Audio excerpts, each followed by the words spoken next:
Damas y caballeros, tengan ustedes muy buenas noches. El día de hoy le damos la más cordial bienvenida a la Escuela Electoral y de Gobernabilidad del Jurado Nacional de Elecciones. Queremos hacer extensivo este saludo a aquellas personas que nos siguen a través de la plataforma virtual de la Escuela Electoral www.esec.edu.pe de las provincias de Cajamarca, Junín, Chachapoyas, Amazonas, Puno y Arequipa. El día de hoy, continuando con la programación del módulo 3 de los martes electorales, denominado Nuevas Tecnologías y Procesos Electorales, queremos continuar con la tercera sesión, denominada El voto electrónico no presencial y el uso del Documento Nacional de Identidad Electrónico, el cual estará a cargo del doctor Flavio Rodríguez Robles. El doctor Flavio Rodríguez Robles es economista de profesión, doctor en Administración Estratégica por la Pontificia Universidad Católica del Perú. Asimismo, también es doctor en Administración por el Maastricht School of Management de Holanda y maestro en Administración de Tecnologías de la Información por el Instituto Tecnológico y de Estudios Superiores de Monterrey, México. Asimismo, también tiene un magíster en Administración de la Escuela de Administración de Negocios para graduados ESAN y un posgrado en Informática por la misma Casa de Estudios. El doctor Flavio Rodríguez es un profesional con amplia experiencia en las organizaciones del sector industrial y de servicios públicos y privados en el Perú y ha ocupado cargos en la gerencia de empresas tales como Industrias Electroquímicas, es asesor de la Jefatura Nacional de la Oficina Nacional de Procesos Electorales, ha sido director en informática en la Municipalidad de San Borja y actualmente es asesor de la Jefatura Nacional del Registro Nacional de Identificación y Estado Civil. Sin más, hay que recibirle con un cordial aplauso al doctor Flavio Rodríguez.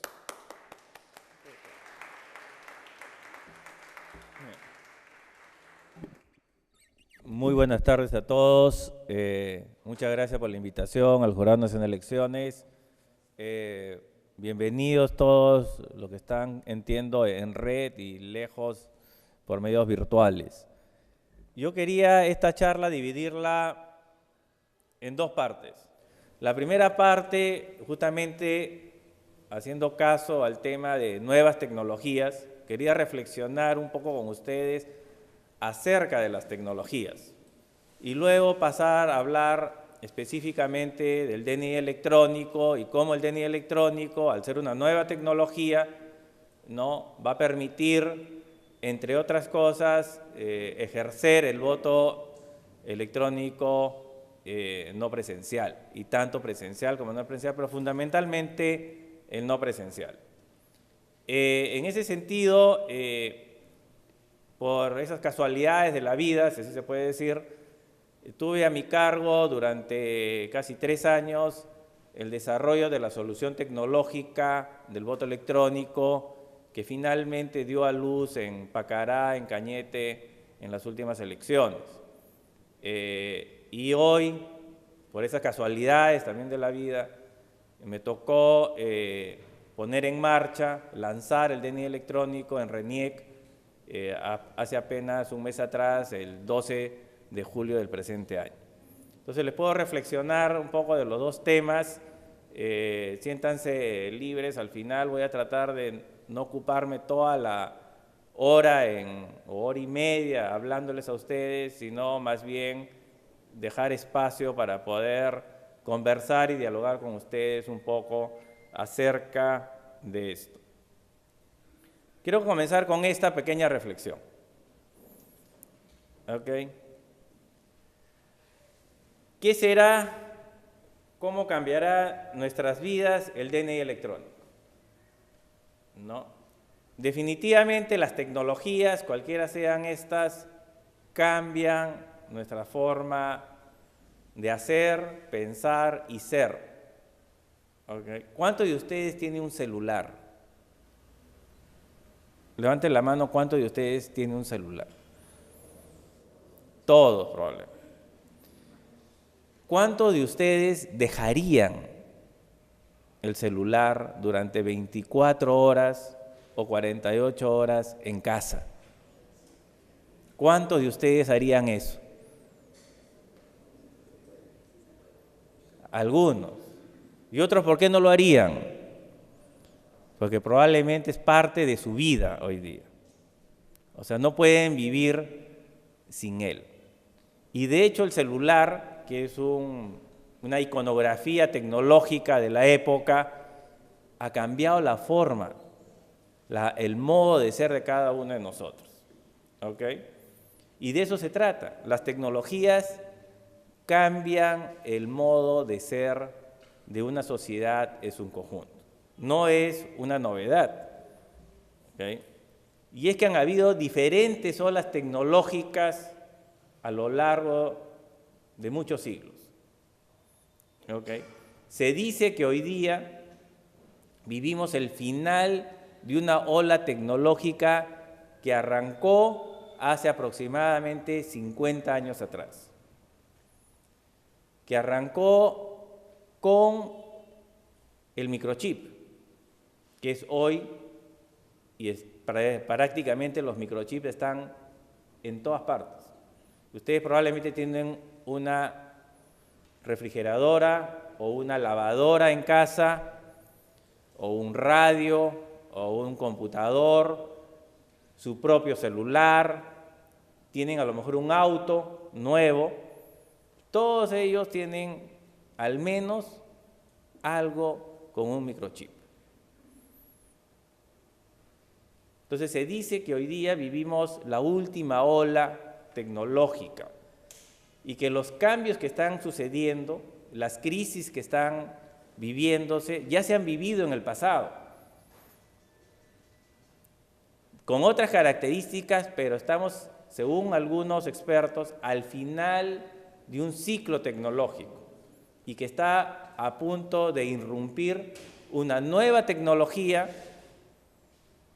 ¿no? Algunos hablan ya de la nanotecnología como el nuevo ícono tecnológico que nos acompañará probablemente 50 o 60 años de olas y de nuevas revoluciones tecnológicas en los próximos décadas. Puede que esto sea cierto, puede que no lo sea cierto, pero parece ser que quienes estudian la regularidad de los ciclos tecnológicos han encontrado ciertos patrones que pueden dar fe de que estamos al final de una era y al inicio de una nueva. ¿Qué trae eso? Traerá cosas nuevas que probablemente hoy no nos los imaginamos completamente. Han habido diferentes tecnologías, aquí solamente estoy demostrando por algunas, el teléfono, la radio, el televisor.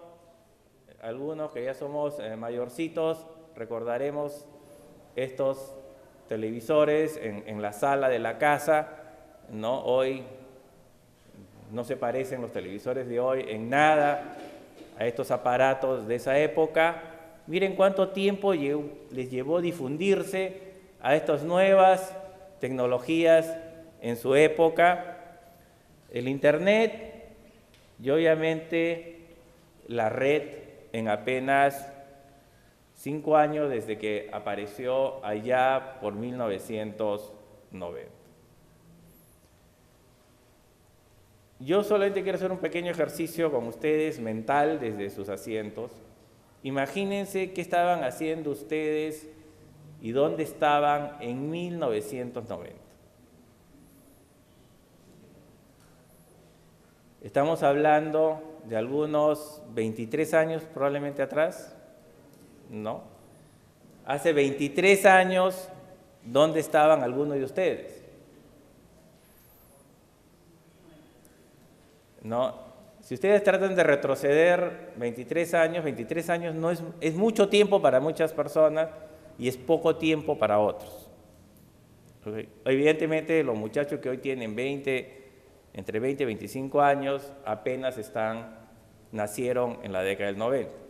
Yo tengo una hija que nació en 1990, justamente con la inauguración del Internet, ¿no? Entonces, para ellos, esto puede ser un fenómeno completamente natural. ¿Okay? Para otros, esto no es tan natural. y para otros es muy difícil entenderlo. ¿Okay? Pero al Internet le tomó apenas 4 o 3 años masificarse. En 1994-95 ya se hablaba de la era de Internet, ya una revista como el Times había nombrado al hombre del año, entre comillas, al Internet. Y apenas estamos hablando de hace 15 años, 16 años atrás.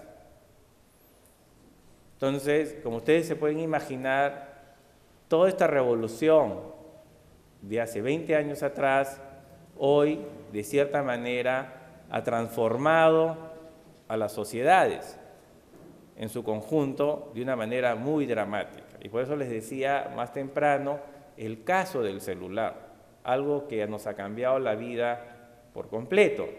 Quienes hemos tenido la posibilidad de vivir sin celular, ¿no? En algunos momentos de la vida hoy extrañamos esa posibilidad de que el celular desaparezca, ¿no? Por lo menos en la vida laboral. Hoy prácticamente no te desconectas de la oficina durante 24 horas del día. Antes por lo menos te podías desconectar de la oficina cuando salías de la oficina. Hoy prácticamente eso es un sueño, si no imposible, de llevar a cabo. Miren lo que sucede hoy en apenas un minuto en la red. ¿Cuántos de ustedes usa Twitter? O recibe un tweet, como dicen hoy. ¿Cuántos de ustedes tienen una cuenta en Facebook? ¿Cuántos de ustedes sube películas al YouTube, etcétera? Es decir, todo esto ha cambiado. No recuerdo muy bien si fue este año o el año pasado, justamente el Jurado Nacional de Elecciones, fue ya el año pasado, y llevó a cabo un evento que se dio en el Sheraton, y a mí me tocó presidir la mesa justamente en nuevas tecnologías. Y recuerdo de una exposición de unos expositores mexicanos de voto electrónico y otra que hablaba justamente sobre el rol de esto en un proceso electoral. Y eso es a veces lo que hay que también reflexionar. Es decir, es cierto que a veces muchas de las normas de los procesos electorales están pensados sin la existencia de tecnologías. Como por ejemplo la publicidad. No se puede hacer publicidad después de cierto momento, ¿no? Pero ¿cómo evitan ustedes la publicidad con esto? ¿Alguien podrá pagar el Twitter o el Facebook o las cuentas de correo? Todo eso pueden enviar mensajes hasta el mismo día de las elecciones. ¿Cuánto puede impactar estas tecnologías en un proceso electoral? Probablemente todavía no hemos hecho una evaluación de ello. Es decir, ¿podrán cambiar, podrán modificar la intención de voto de los llamados o denominados indecisos? Porque ellos tienen un celular y mientras que están haciendo su colita para votar, pueden estar recibiendo un tweet o no. Pueden estar viendo su Facebook. Pueden estar recibiendo un correo. ¿Quién puede controlar eso? ¿Quién puede evitar que eso suceda? Por lo tanto, esta nueva era de tecnologías justamente ha hecho realidad aquello de en cualquier lugar, en cualquier momento. Y no es ya una frase hueca, es una frase que tiene sentido. Miren lo que sucede en apenas un minuto en la red. Y esto es lo que va a seguir sucediendo. No es que esto va a parar. Esto probablemente se va a ir incrementando día a día. Y eso es lo que nos debe hacer reflexionar acerca del impacto de estas tecnologías, ¿no?, en los procesos electorales en general y cómo esto puede impactar en una elección por Internet en particular. Se dice que hay 4 o 5 tipos de personas hoy en la red. Desde el nativo digital, que no necesariamente tiene que ver con la edad, tiene que ver más con las actitudes de las personas hacia las tecnologías, ¿okay? Y con aquellos extranjeros, es decir, aquellos que nunca van a ingresar al mundo de las tecnologías o que rechazan las tecnologías o los cambios tecnológicos o los efectos de los cambios tecnológicos.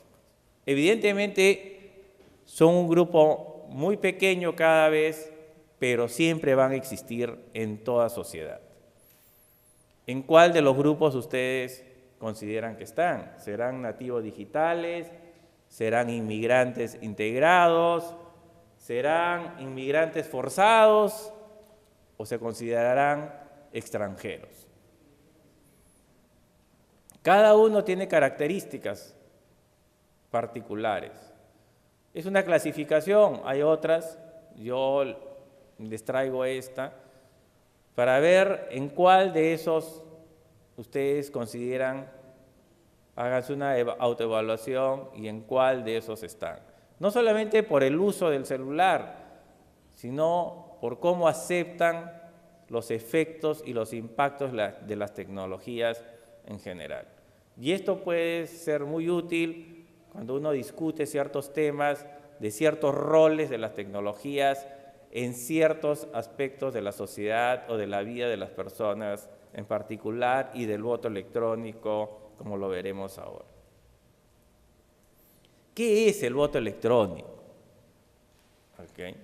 Y eso es algo que vale la pena discutir brevemente. Okay. Esto es algo que fue una reflexión cuando estuve en OMPE y tratábamos de discutir una definición o lograr una definición de qué era el voto electrónico, finalmente. Y en el caso particular del Perú, ¿qué era eso? Bueno, es muy simple, es el uso de tecnologías, es automatizar el proceso y todas las actividades del día famoso D de la jornada electoral. Ya hay 2 tipos de votación electrónica, aquella que se denomina la presencial, en la cual pueden haber máquinas, pero todavía vamos a un local y de forma presencial nos identificamos y procedemos a emitir nuestro voto. Ya hay el voto no presencial o por Internet. En ambos casos se utilizan tecnologías. ¿Ok? En ambos casos hay una necesidad de identificar y garantizar el secreto del voto. ¿Ok? En ambos casos hay una necesidad de garantizarle al elector que su voluntad no va a ser trucada. En ambos casos hay la necesidad de garantizar el anonimato. ¿Ok? ¿Las tecnologías pueden lograr esto? ¿Pueden facilitar esto? Sí. ¿Que las tecnologías pueden también hacer todo lo contrario? También. Es decir, si queremos saber quién votó por quién, no, y todas esas cosas, si yo quiero cambiar la voluntad del votante, también lo puedo hacer. ¿Ok? Porque hay algo en esas cajas, en este computador, que ustedes no saben qué puede estar sucediendo una vez que ustedes apretan una teclita. ¿Ok? Y de hecho, eso no es ningún secreto. De hecho, eso sucedió en Estados Unidos.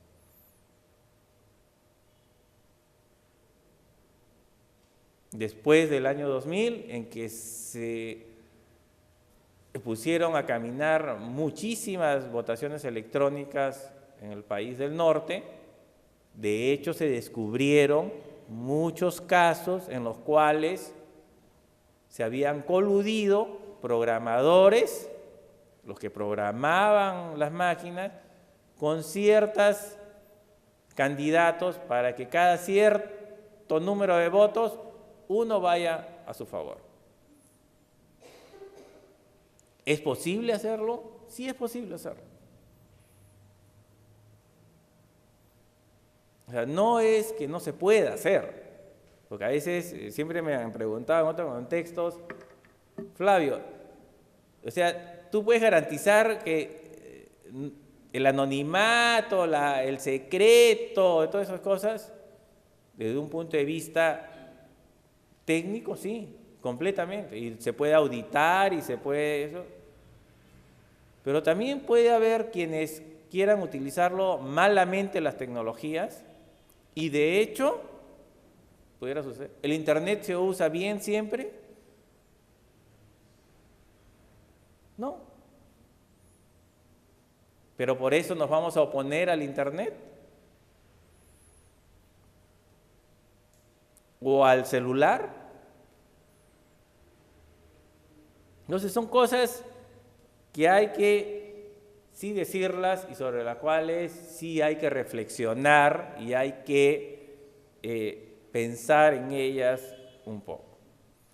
Acá hay una definición que se ensayó de qué es el voto electrónico, ¿no? Básicamente lo que dice ahí es el uso de tecnologías, ¿no?, para una serie de actividades que se llevan a cabo el día de las elecciones. ¿Ok?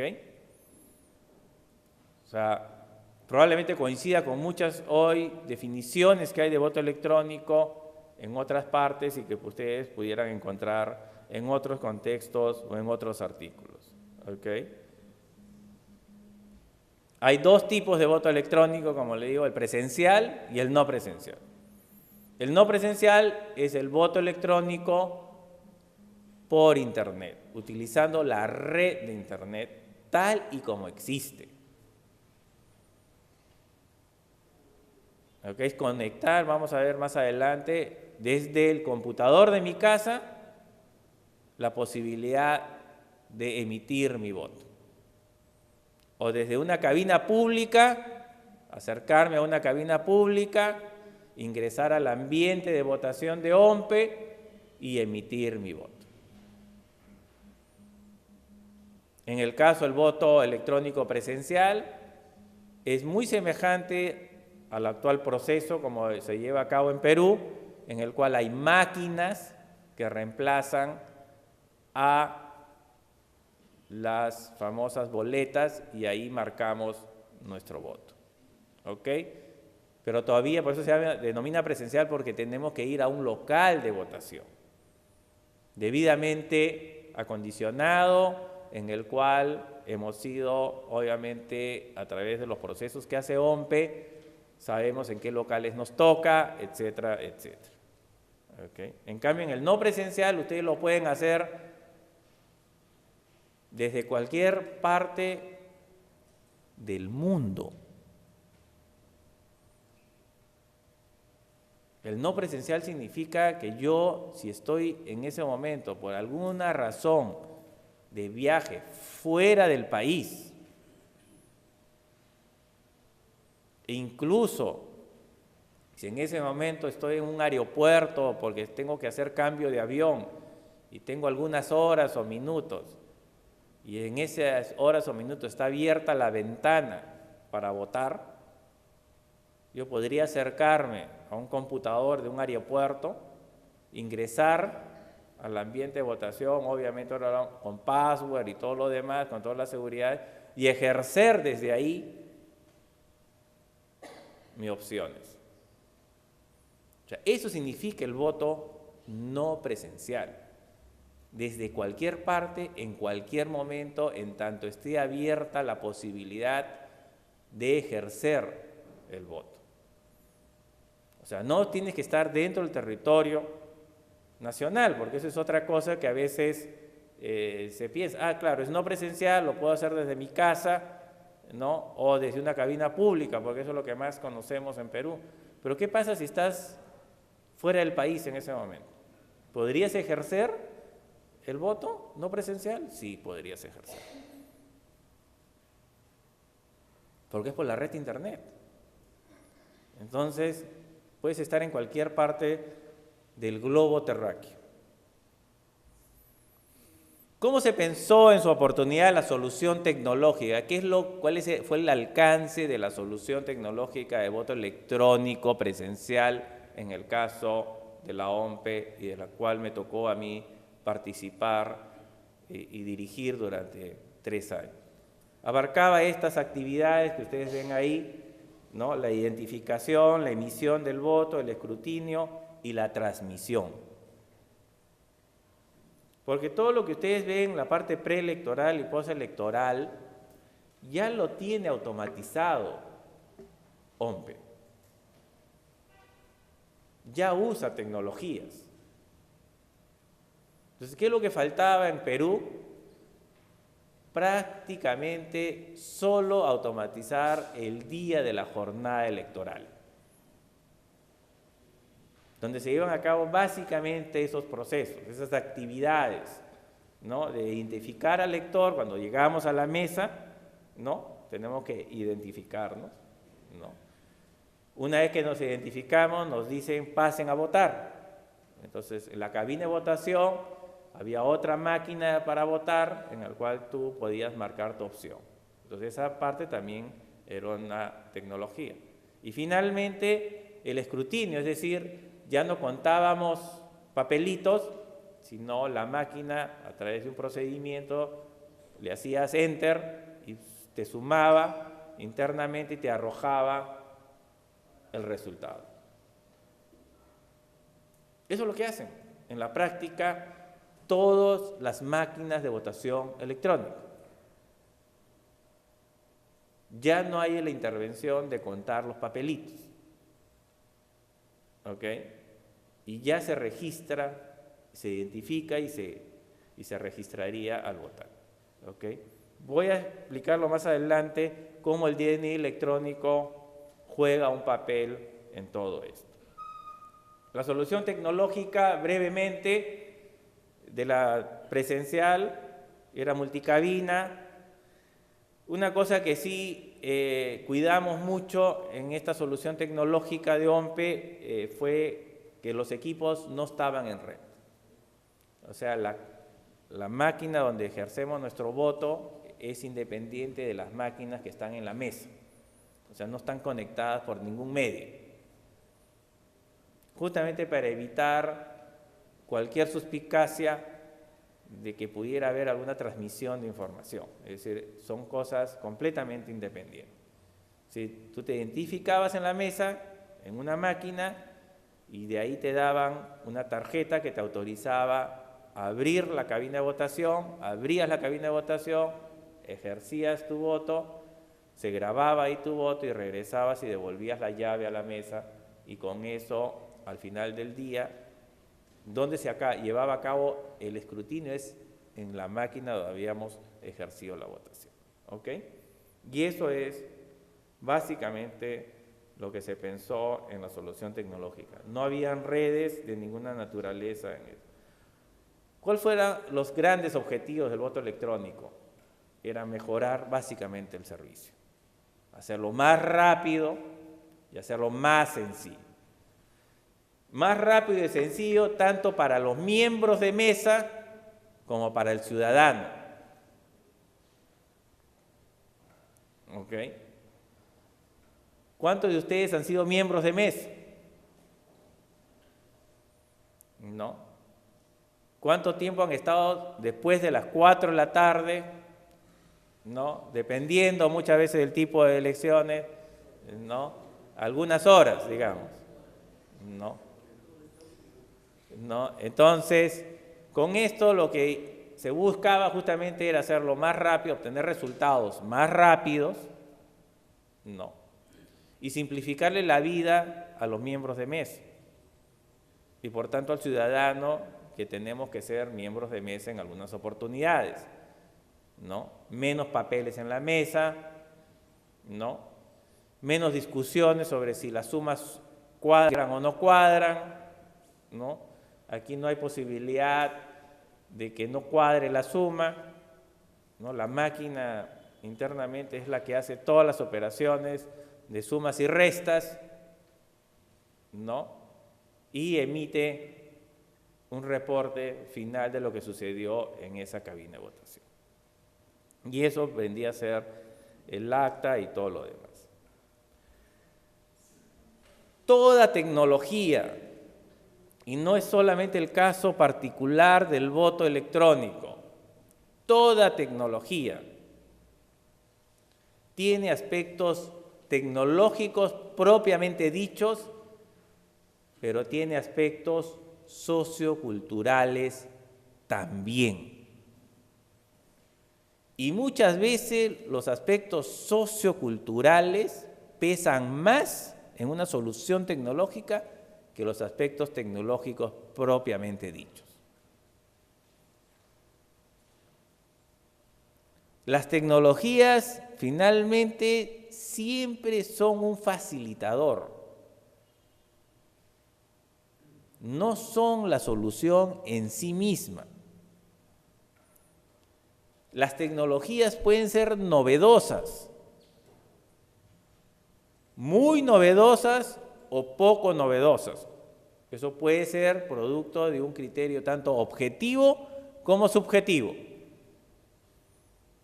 Pero el problema no está ahí.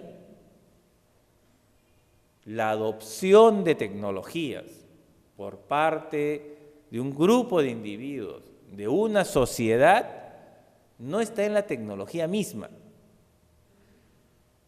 sino en cómo esos grupos de individuos, esa sociedad, perciba que esa tecnología le es útil. Y eso tiene que ver con aspectos socioculturales. No tiene que ver con la tecnología en sí misma. Por eso es que hay justamente esas categorías de personas, como le decía, los nativos digitales en un extremo y los extranjeros en el otro extremo. ¿Ok? Los extranjeros siempre vamos a pensar en las tecnologías como algo que hay que tratar de entender. El nativo digital seremos aquellos que no nos preocupa eso, queremos utilizarla nada más. Pero en las sociedades, evidentemente, la velocidad con que se difunde una tecnología, la velocidad con que se utiliza, la velocidad con que la consideramos útil o no, o que resuelve problemas o no, son aspectos socioculturales. Y en algunas sociedades, por eso es que las tecnologías se difunden mucho más rápido que en otras. Y no tiene necesariamente que ver con las edades de las personas. Curiosamente, hace poco asistí a un seminario especializado en creatividad y el expositor mencionaba algunas falacias acerca de la creatividad, como por ejemplo pensar o se piensa, ¿no?, que los niños, ¿no?, son más creativos que los adultos. Falso. Los adultos son más creativos que los niños. Me quedan mirando con cara de asombro.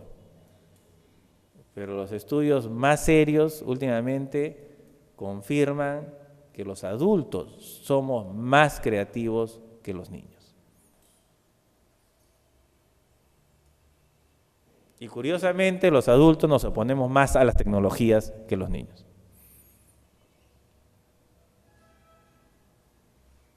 Parece un poco contradictorio, pero eso es lo que está produciendo. ¿Por qué? Porque lo que hay son aspectos socioculturales, no son aspectos con respecto a la tecnología en sí misma. ¿No? Y otro paradigma que tenemos con respecto a la creatividad, y que tiene que ver mucho con esto que estoy hablando, es, este experto decía, siempre creemos, o hemos creído durante mucho tiempo, ¿no? Y ya está demostrado que no es así, que siempre cuando alguien viene de afuera trae una nueva perspectiva y por lo tanto es más creativo, porque los que estamos dándole vuelta al tema somos incapaces de encontrar una solución novedosa. Falso. Las soluciones más novedosas, más creativas salen de los equipos que están dándole y dándole y dándole al tema. El nuevo no añade nada nuevo, contrario a lo que a veces uno piensa. Entonces, hay ciertos aspectos socioculturales que son los que a veces impiden el avance de las tecnologías en las sociedades, no la tecnología misma. Y a veces esos paradigmas hay que quebrarlos y eso es un poco lo que yo quería transmitirles la noche de hoy. Siempre voy a hacer un rápido repaso para detenerme en el caso del voto electrónico no presencial más exitoso en el mundo. Pero todas las soluciones tecnológicas de voto electrónico, presencial o no presencial, han respondido a realidades de cada sociedad. ¿Ok? Puede que los contextos, como en el caso que les muestro, sea lo que ustedes quieran, controversial. Pero el problema no está en la tecnología, probablemente está en el contexto en el cual se está utilizando esa tecnología. ¿Ok? Pero si esto es controversial, ¿ok? Por ejemplo, ustedes sabrán que desde hace muchísimos años, desde la década de los 90, en Brasil se decidió utilizar votación electrónica. Y Brasil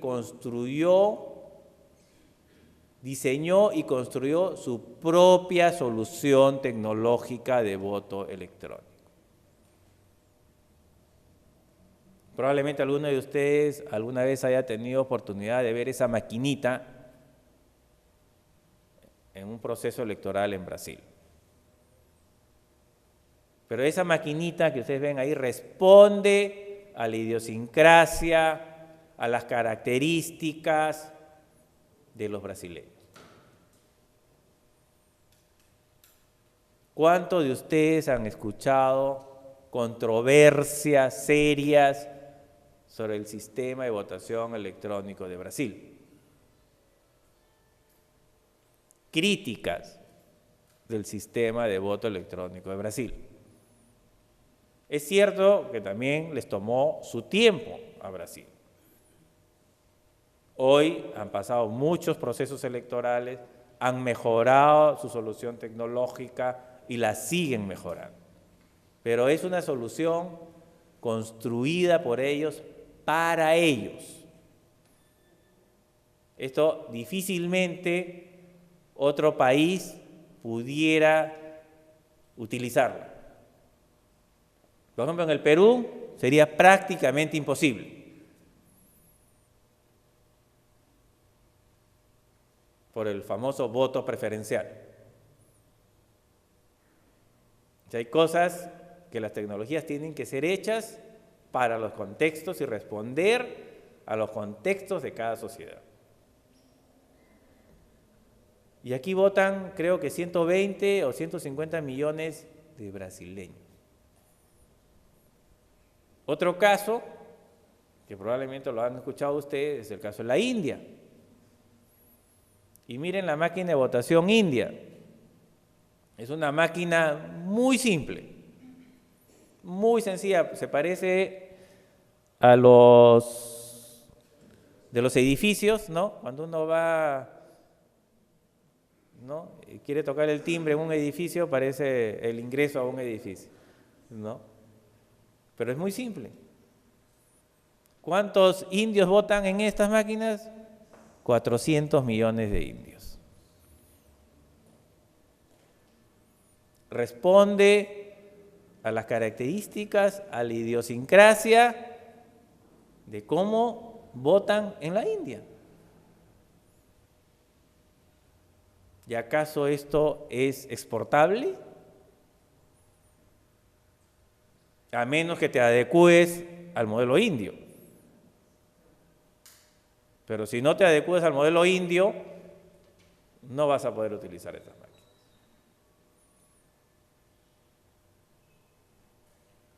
Entonces, y este es el paradigma, no sé si ustedes ya saben, el paradigma del voto electrónico por Internet es Estonia. Es cierto que Estonia es un país pequeño, una población pequeña, ¿no? Pero por Internet votan aproximadamente 3 millones de personas.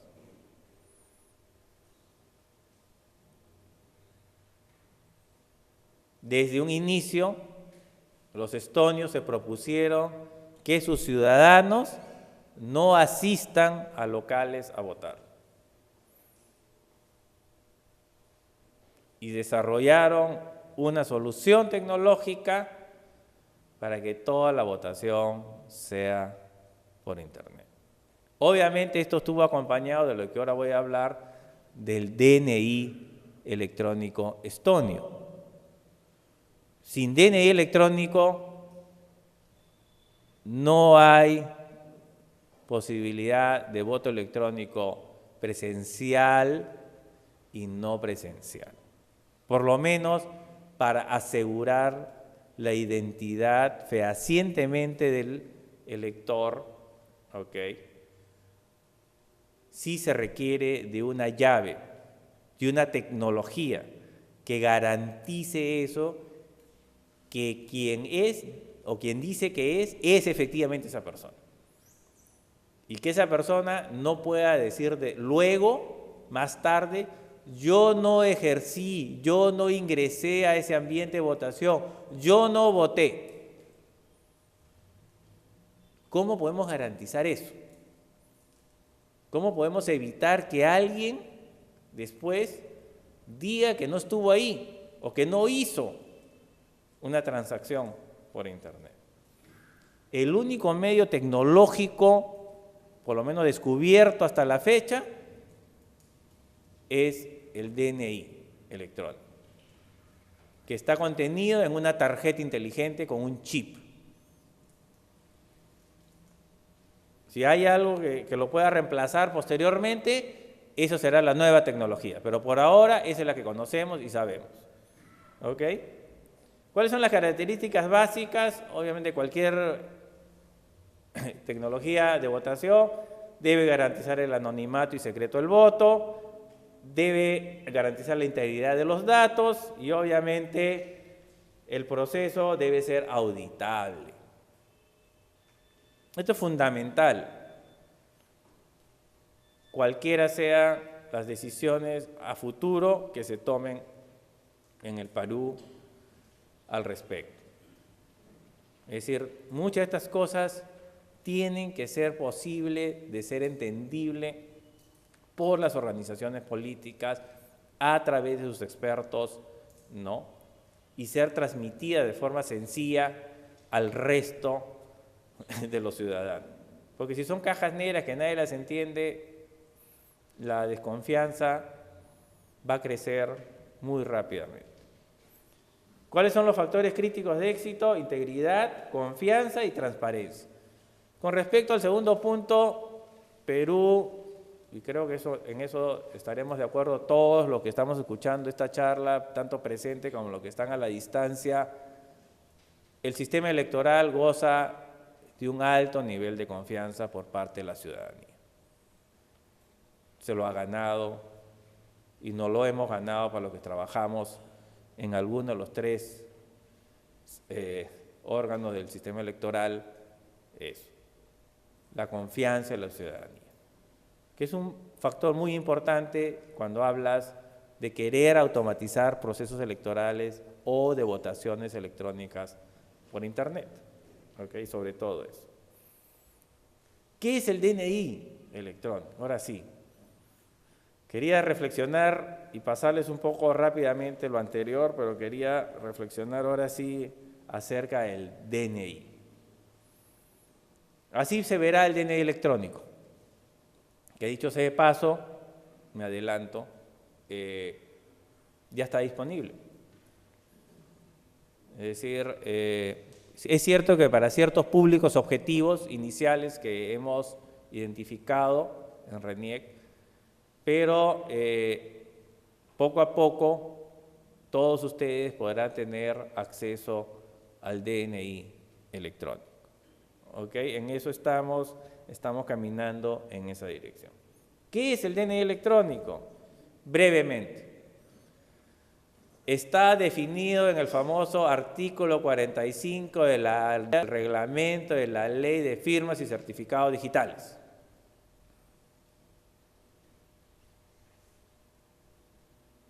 El DNI electrónico es algo que te acredita presencial y electrónicamente, ¿no? Permitiendo la firma digital de documentos electrónicos y el ejercicio del voto electrónico presencial y no presencial.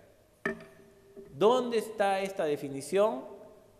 En el artículo 45 del reglamento de la Ley de Firmas y Certificados Digitales. Okay. Así fue definido. Entonces, no es simplemente algo, muchas veces nos han preguntado esto y nosotros siempre hemos respondido con esto. ¿Qué es? Es el documento que te acredita tanto en entornos presenciales como en entornos no presenciales. ¿Okay? En ese sentido, el DNI electrónico es una moneda con dos caras.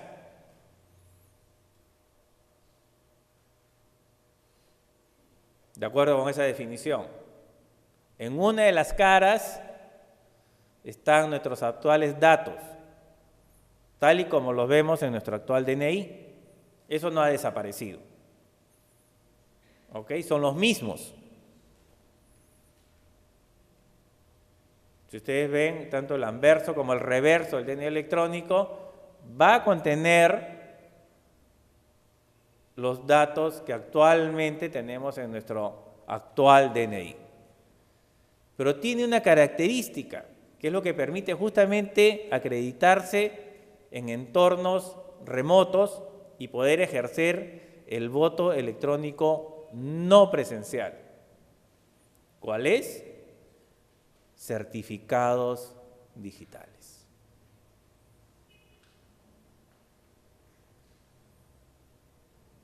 Certificados digitales que a su vez son acreditados, son validados por un tercero que es Indecopi. Y ahora les voy a explicar. O sea, hay un tercero, digamos aquí, en discordia. No en discordia, es parte de todo eso. Entonces, tenemos, eso es lo nuevo del DNI electrónico. Y esos certificados digitales están contenidos en ese chip, que también contiene los datos que ustedes ven ahí impresos en el Documento Nacional de Identidad. ¿Ok? ¿Qué es lo que va a permitir esos certificados digitales y el documento, y en general el documento nacional de identidad electrónico. La famosa identidad digital. Ya no solamente los peruanos vamos a tener una identidad, digamos, física, sino también una digital. ¿Y esa identidad digital qué va a permitir? ¿Qué va a evitar? ¿Qué busca eliminar? Justamente esa figurita de los perritos, que probablemente es muy conocida por todos nosotros, ¿no? Donde un perrito le dice al otro, lo bueno del internet es que nadie sabe que somos perros. Y eso es lo que sucede cuando no hay una identidad digital y ustedes probablemente reciben tweets o mensajes de Facebook o correos electrónicos de Pepito 2120. ¿Quién es Pepito 2120?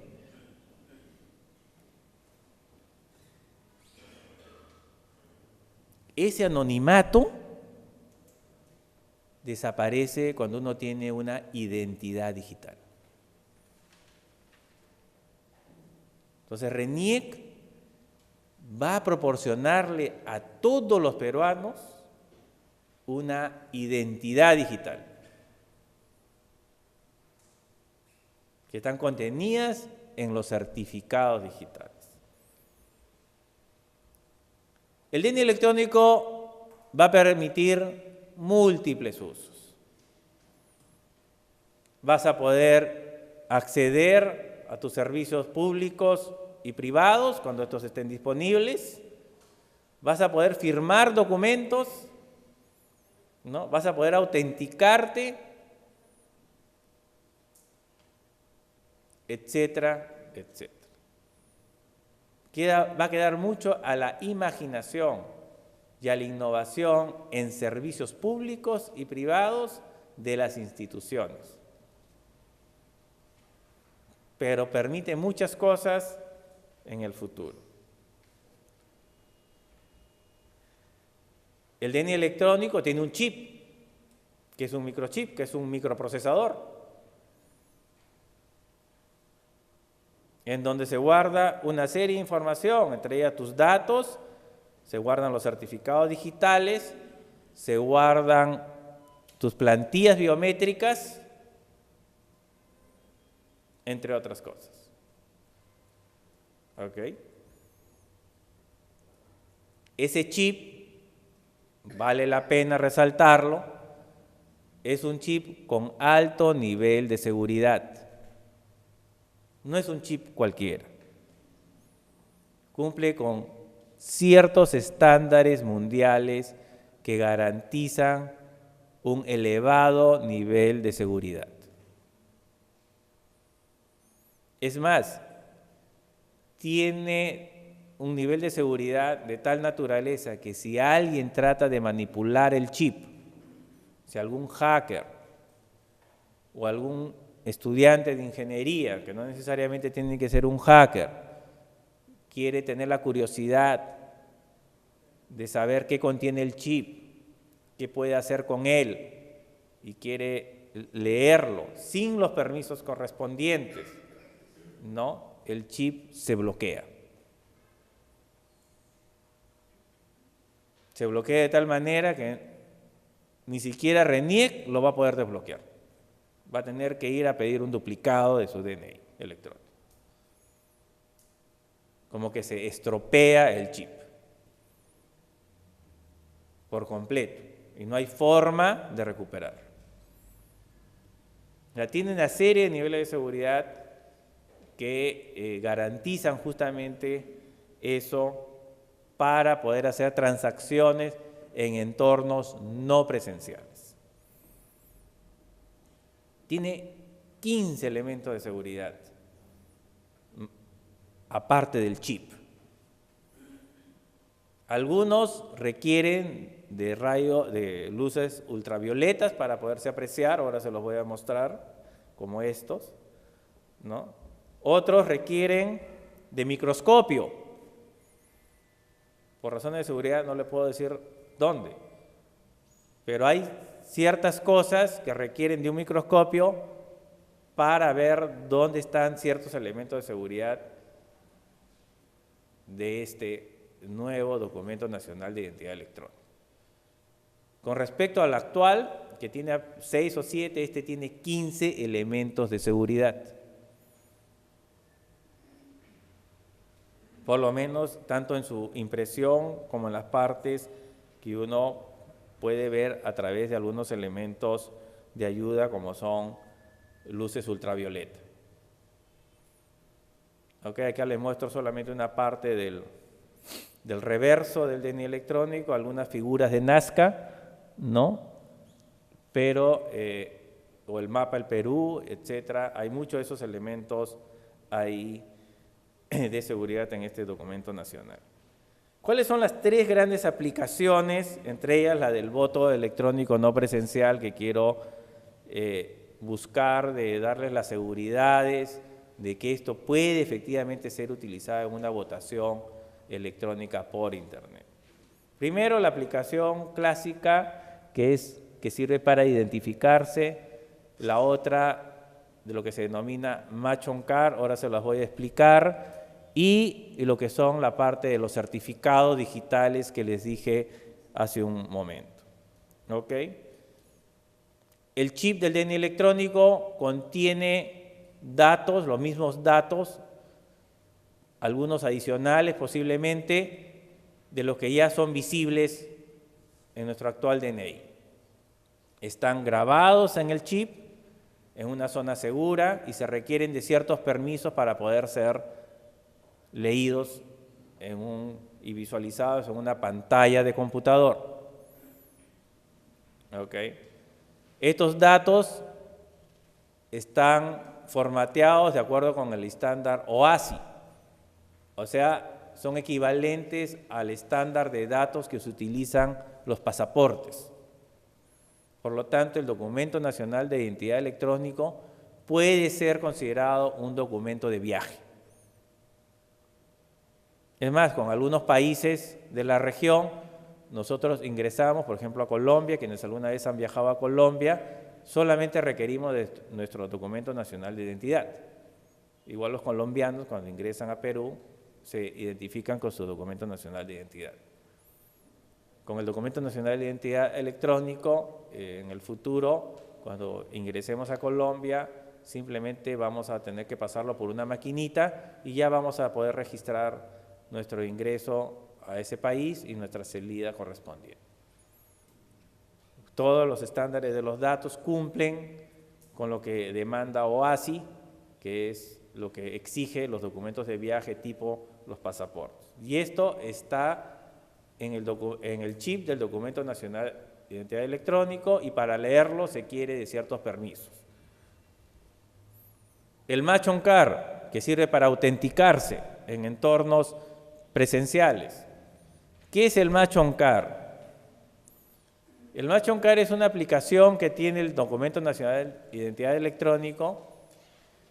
¿Qué es lo que se guarda en el chip del Documento Nacional de Identidad Electrónico? Se guarda una plantilla biométrica. Es decir, esa imagen que ustedes tienen en su actual Documento Nacional de Identidad también se guarda en el chip, en una zona cifrada. ¿Ok? No es una zona pública. ¿Qué es lo que va a permitir esto? Que a través de un aparatito, imagínense que ustedes tengan su Documento Nacional de Identidad, lo van a poder ingresar. No sé si últimamente alguno de ustedes probablemente tiene esas nuevas tarjetas de los bancos que tienen chip, ¿no? O no sé si se han percatado que los nuevos POS, esos donde pagamos con tarjetas de débito, tienen unas ranuritas abajo para ingresar las tarjetas. Esos son lectores de tarjetas inteligentes. ¿Okay? Esos lectores de tarjetas inteligentes pueden tener un huellero. Entonces, ¿qué es lo que hace el Match on Card? Tú vas a ingresar tu documento nacional de identidad en esa ranurita y después te van a pedir probablemente que pongas tu huella digital en el huellero, en la pantalla. ¿Ok? ¿Qué es lo que va a hacer? Va a comparar la huella que tú has puesto aquí con la que está contenida en el chip. Si coinciden, entonces van a decir que el portador de ese documento es quien dice ser. Esa es autenticación biométrica. En el futuro, por ejemplo, quienes quieren utilizar esta opción son los bancos. En el futuro los bancos, ¿no? Los cajeros automáticos, los bancos, te van a pedir que ingreses tu DNI electrónico y pongas en una ranurita tu huella digital. Entonces, si coincide tu huella con la del DNI electrónico, se te va a abrir la pantalla para que hagas la transacción correspondiente. Si no coincide, te la va a rechazar.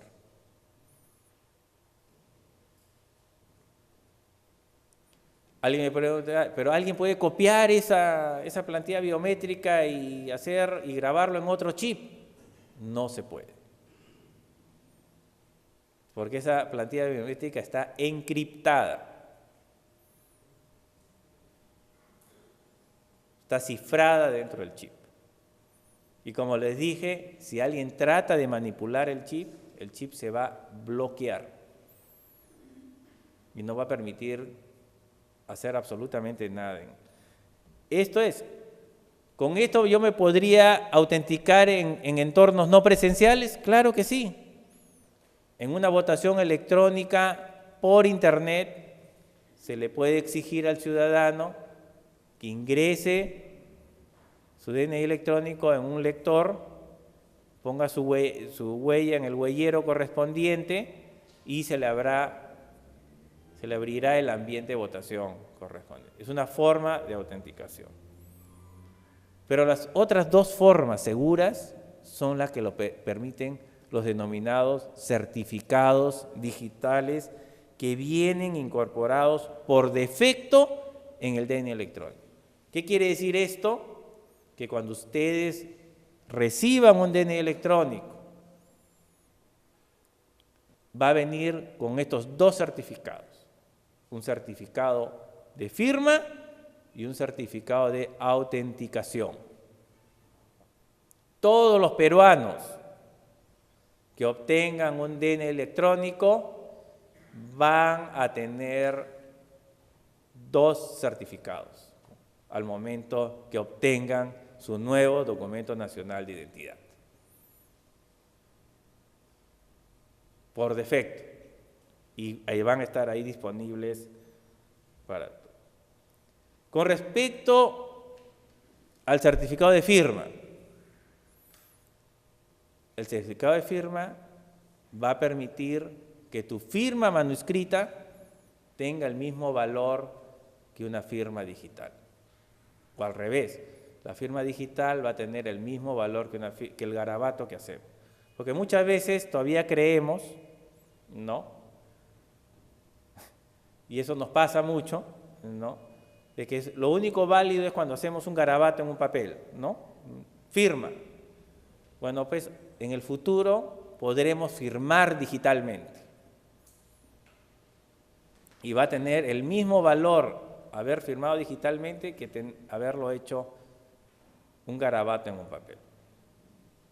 Ya están las normas, ya existe esa. No estoy diciéndoles algo nuevo, o sea, ya la ley de firmas y certificados digitales ya así lo establece. O sea, no estoy diciendo nada que no esté ya, y el DNI electrónico responde a estas realidades legales ya existentes. ¿Qué es un certificado digital? Muy rápidamente, no voy a entrar a explicarles en detalle los aspectos más técnicos de esto, podemos conversarlo luego, ¿no? Ustedes van a tener prácticamente, es lo que se denomina en este mundo, las llaves simétricas y asimétricas, una llave pública y una llave privada, que es la que ustedes controlan y sobre la cual ustedes saben cuál es el PIN que les permite acceder a él. ¿Ok? Todo este esquema lo garantiza una autoridad, ¿no? Un tercero. Ese tercero es Indecopi.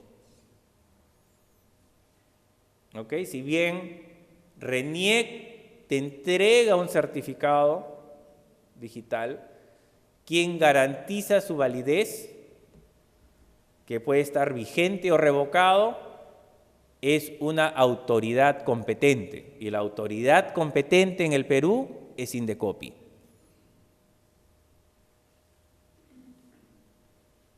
¿Ok? Indecopi garantiza la validez de los certificados. Y no solamente eso, sino que Indecopi, ustedes deben saber que RENIEC es la ESERNEP, la ESEP y la EREP del Estado peruano. Y para eso hemos tenido que acreditar, hemos tenido que pasar por un examen. O sea, la emisión del DNI electrónico y los certificados contenidos en él están garantizados por un tercero que es Indecopi. RENIEC ha tenido que someterse a un proceso de acreditación, es decir, han revisado todos nuestros procesos y procedimientos de cómo emitimos el DNI electrónico y cómo emitimos los certificados digitales contenidos en él. Ese proceso de acreditación ha sido llevado a cabo por Indecopi. Y él es el que valida si esos certificados que emite RENIEC contenidos en el DNI electrónico están vigentes o no. Los valida permanentemente. ¿Ok? Con respecto a la firma digital, porque el certificado de autenticación en general sirve básicamente para eso. La firma digital también, no voy a entrar en los términos más técnicos, lo que permite es firmar un documento electrónico a través de lo que se denomina un hash, que es un algoritmo matemático. Hay de varios tipos, pero lo que permite eso es justamente garantizar que ese documento que ustedes han firmado digitalmente no sea modificado por nadie más que por ustedes mismos. Si alguien modifica ese documento, ese hash cambia de valor y por lo tanto inmediatamente alguien podría decir que ese documento no es íntegro, que ese documento no fue firmado por mí, ¿no? Y que no es auténtico. Pero lo que permite la firma digital es justamente eso, integridad del documento, el no repudio, es decir, yo, si he utilizado mi firma digital para firmar un documento, no podría decir, yo no lo hice. No, señor, usted lo hizo. Usted firmó con su certificado. Porque el único que pudo haberlo hecho es usted. Porque usted es el único que puede haber conocido o conoce la clave de su certificado, que es lo que se denomina el PIN, una clave de acceso.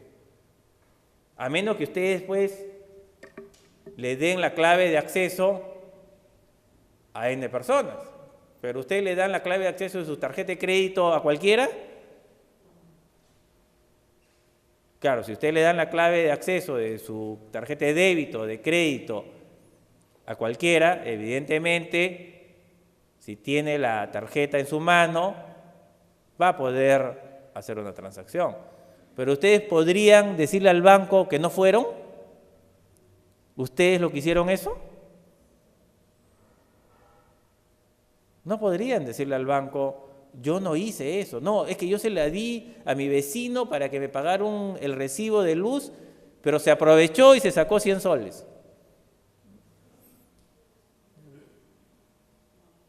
Lo mismo es con los certificados de firma y autenticación. Solamente ustedes van a saber esa clave de acceso.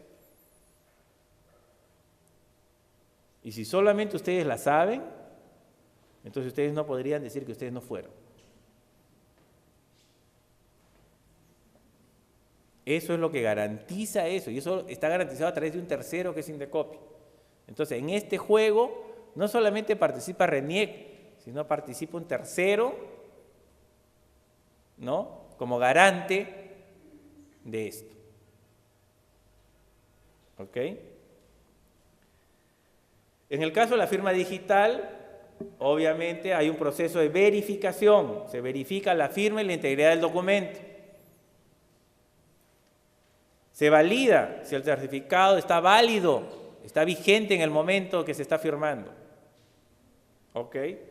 Y hay un tercero, que es Indecopi, en el cual me pide que todos los certificados que yo emito estén en esa famosa lista de confianza. Entonces, cualquiera de ustedes puede saber si ese certificado está efectivamente con las garantías correspondientes. Si no lo está, evidentemente, ahí hay un problema. Pero justamente para eso existe la autoridad competente Indecopi, existen las normatividades correspondientes a las cuales se ha sometido RENIEC para emitir el Documento Nacional de Identidad Electrónica.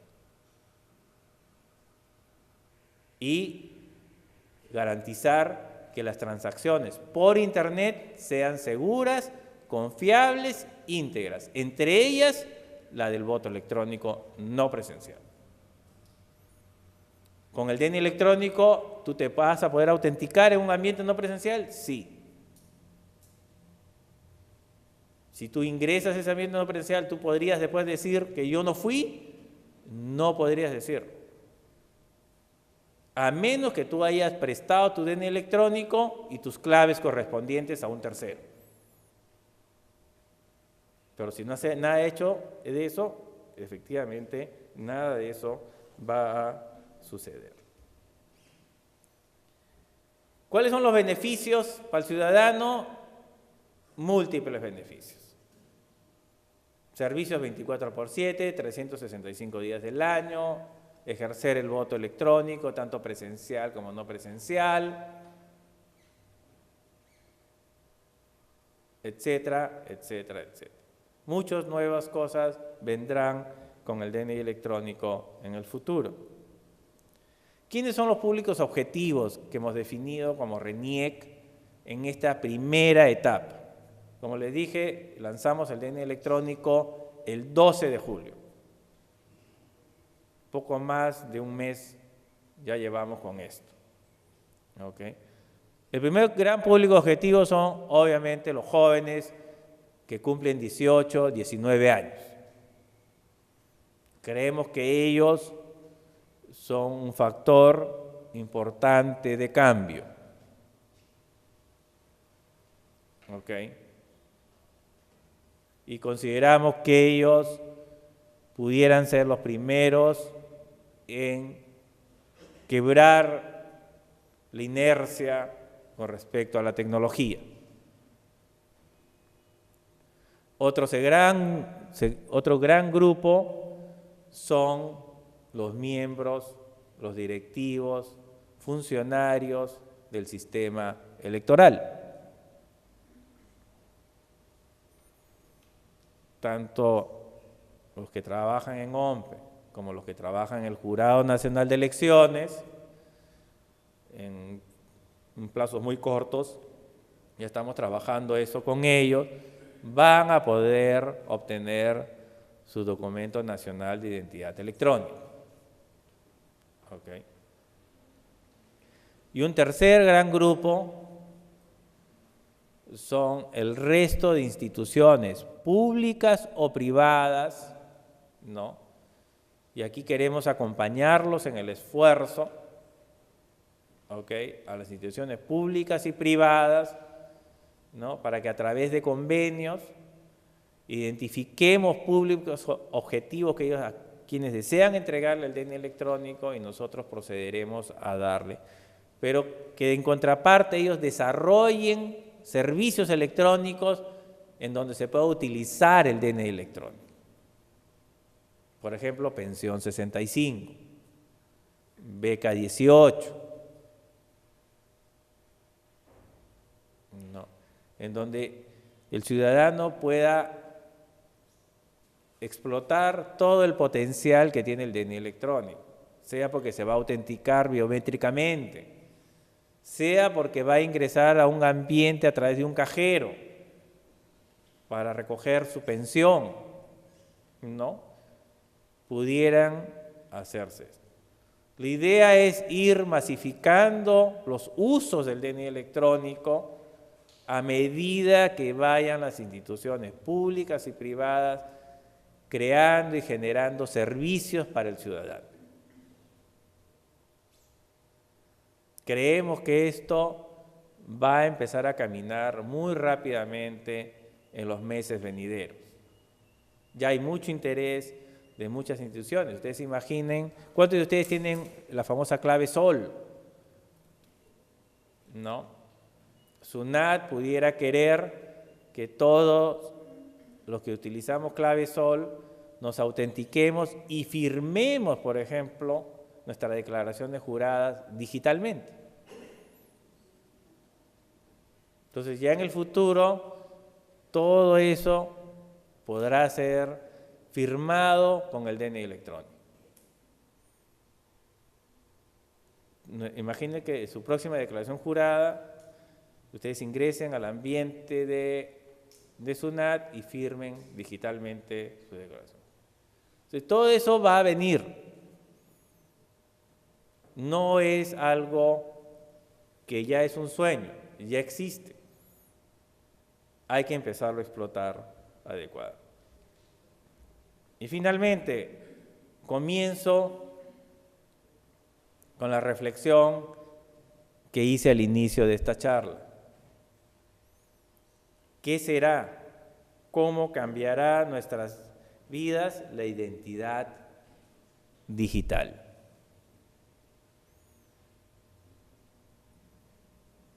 Soy un convencido de que el DNI electrónico, de hecho, es una llave segura y puede facilitar y va a facilitar el voto electrónico no presencial. De manera segura, de manera confiable, de manera íntegra. No seremos el primer país, ni seremos el último país. Como les dije, el paradigma en voto electrónico no presencial es Estonia. Es cierto que muchos me podrán decir, sí, es un país más pequeño, muchas veces le echamos la culpa a la cultura, son otra cultura, son europeos.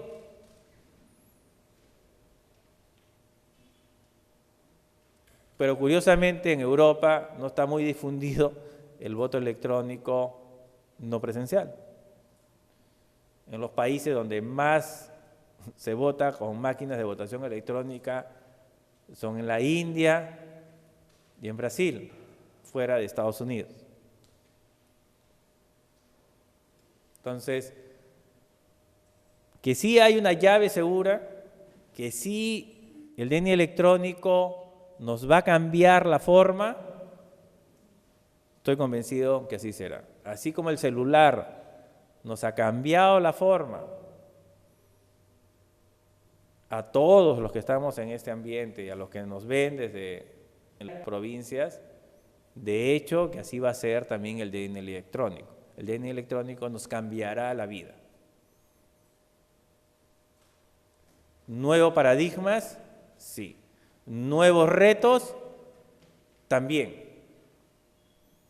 ¿Nuevos miedos? También. ¿Qué tecnología no trae eso? Sería ser un mentiroso, decir que las tecnologías no traen retos, no traen dificultades, no traen miedos. Pero va a depender justamente de aspectos socioculturales y en este caso de la confianza e integridad que tiene el sistema electoral peruano para ir poco a poco, porque esto es un proceso, ¿no?, introduciendo nuevas tecnologías de voto electrónico no presencial en donde se pueda utilizar y explotar en su máxima potencial el DNI electrónico. muchas gracias por su atención y quedo a la disposición para cualquier pregunta, en fin, que ustedes deseen hacer.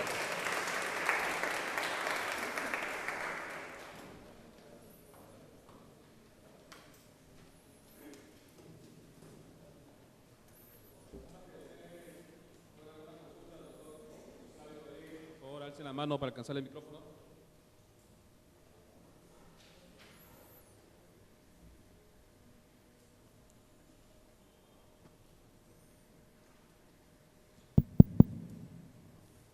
¿Alguien desea hacer alguna pregunta al doctor Flavio Rodríguez?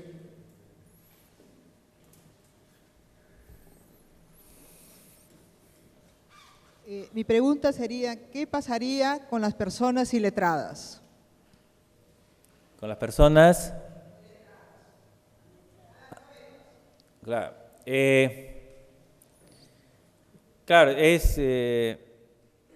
alguna vez cuando estábamos justamente iniciando y pensando en la solución del voto electrónico, ¿no? Alguien nos dijo de qué tipo de iletrados estábamos hablando, ¿no? Porque hay muchos tipos de iletrados, digámoslo, o algunos tipos de iletrados, pero por ejemplo, muchos peruanos saben contar dinero, probablemente no sepan escribir o leer, pero sí saben contar los billetes y saben que un billete es de 100, un billete es de 10, o una moneda es de 1 sol o de 50 centavos. Las tecnologías tienen que pensar en ese tipo de personas y de ciudadanos. Es cierto que en esta primera solución tecnológica que se desarrolló como prototipo en OMPE, ese aspecto ya estaba en el plan, no se pudo plasmar, pero de hecho sí se tiene planeado en ese tipo de iletrados, no solamente en iletrados, sino en personas con alguna discapacidad, porque pueden haber también personas que no ven, personas que no tienen manos, ¿no? Entonces, las tecnologías tienen que también buscarse soluciones para ese tipo de personas, no solamente los iletrados, sino personas con alguna discapacidad. Es cierto que en esta primera oportunidad, y soy honesto en decirlo, eso no estuvo incorporado en esta primera solución tecnológica, pero de hecho existen en el mundo tecnologías y formas para ayudar a esas personas en un proceso de votación. Desde ponerles micrófonos, audio, pantallas tipo clave Morse, en fin, hay muchas cosas ahí que hay que todavía desarrollar. Pero de hecho que se tiene que pensar en esas personas. No se puede dejarlas sin atender. O sea, todos deberían poder votar en estos medios con la misma posibilidad que tiene cualquier otro ser humano. En eso sí.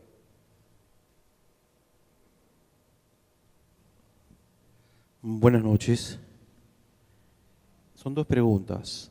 Una de ellas es ¿cuántos millones de soles le costaría al Perú realizar un voto electrónico?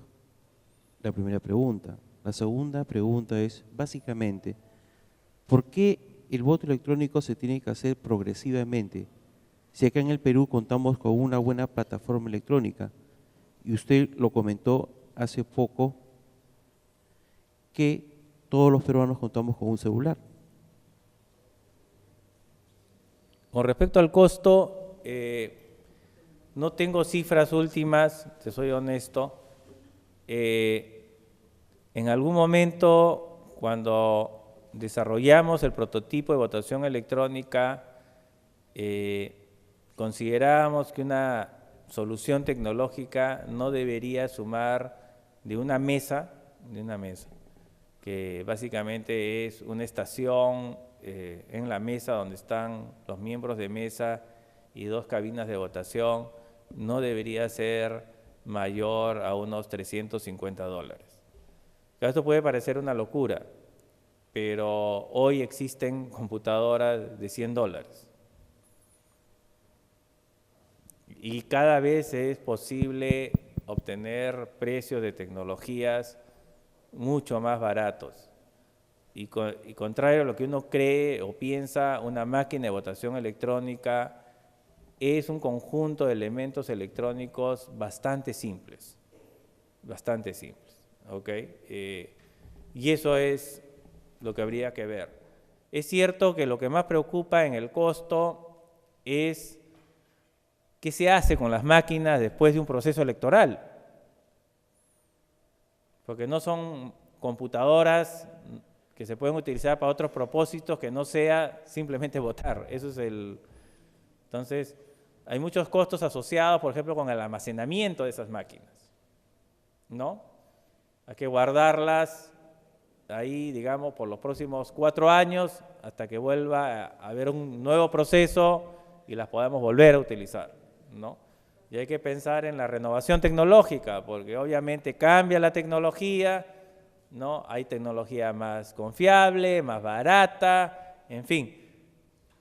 Eso es todavía tema a discutir, tema a reflexionar, tema a evaluar. No, pero las experiencias de países como Brasil, como India, ya nos señalan que sí es posible. Cada país tendrá que encontrar su propia solución a eso. No me puedo adelantar, yo estuve hasta que salió el prototipo de la máquina de votación electrónica en OMPE, pero esos temas quedaban todavía en el tintero, en el plan de trabajo, es decir, evaluar los costos, no solamente de construcción de la máquina en sí misma, sino todo lo que significaba su mantenimiento, su almacenamiento posterior, que también es otro costo también que hay que sumar a esto, ¿no? Son ambientes más especializados y sobre todo en una ciudad como Lima que tiene mucha humedad, ¿no? Se pueden estropear en 4 años las máquinas y eso hay que tener. No entendí muy bien tu segunda pregunta, ¿me la podrías repetir, por favor?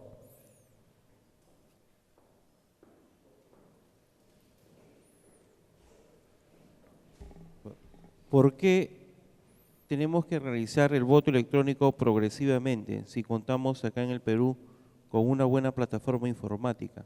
Comentaba usted el tema de los celulares, ¿no? Sabemos que cada peruano cuenta con un celular.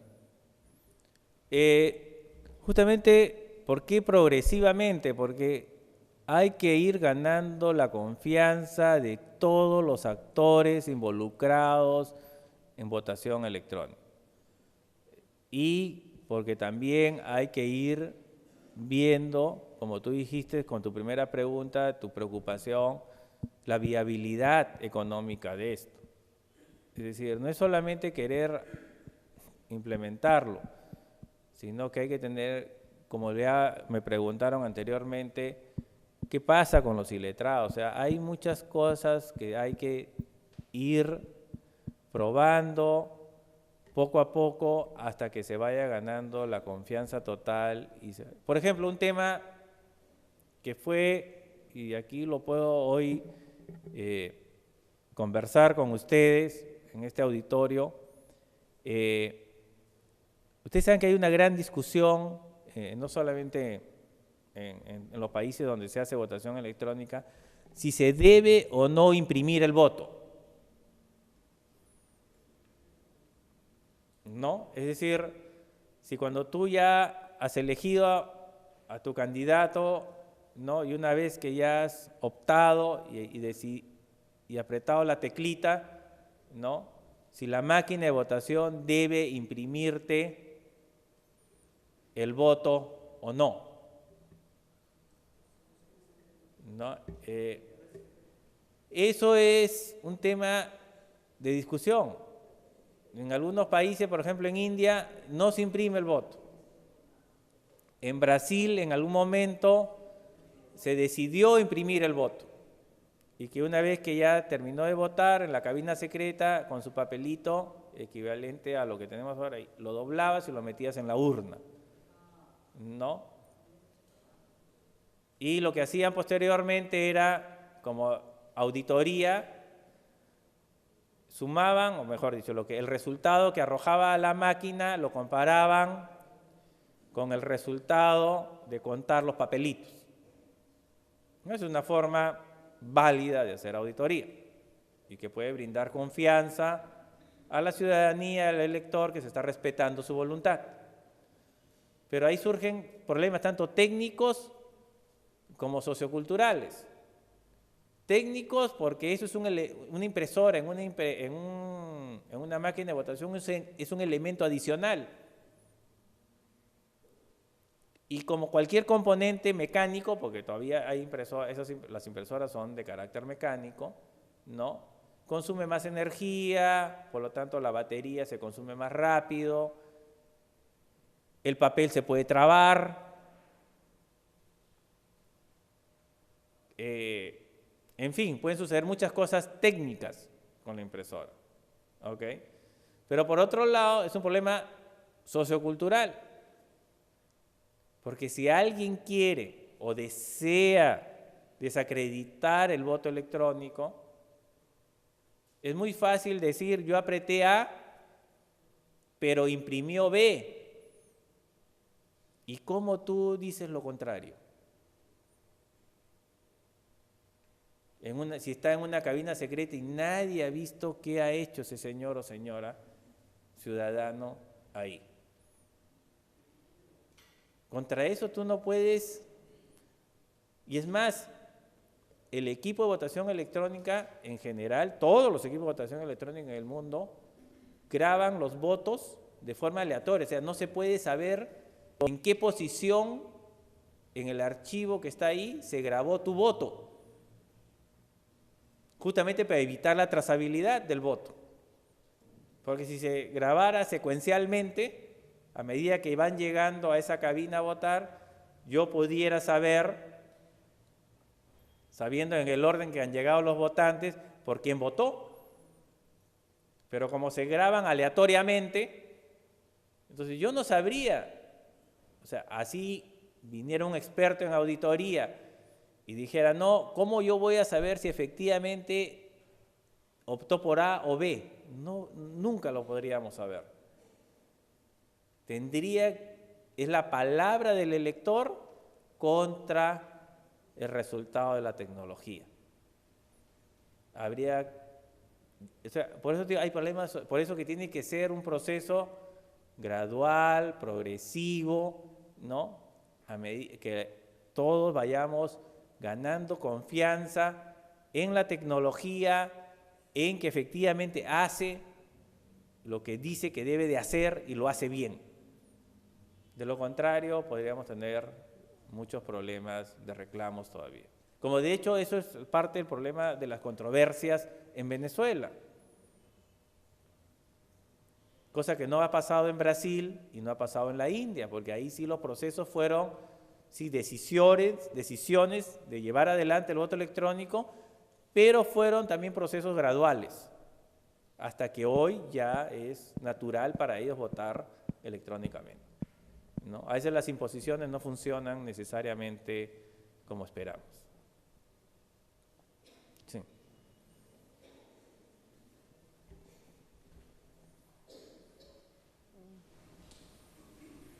Buenas noches, señor Flavio.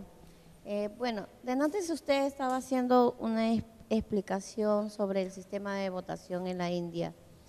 Estamos hablando que este país es un país con pobreza y ya tiene un sistema digital de votación. Dígame usted, ¿qué le falta a nuestro país para poder tener este tipo de sistema? Aparte, también nos estaba hablando usted sobre el sistema de votación en Estonia, ¿no? Que ya tienen ellos lo que es el documento de identificación digital, ¿no? Entonces, ¿por qué en nuestro país todavía no hay esto? ¿Qué es lo que todavía impide para que tengamos este sistema?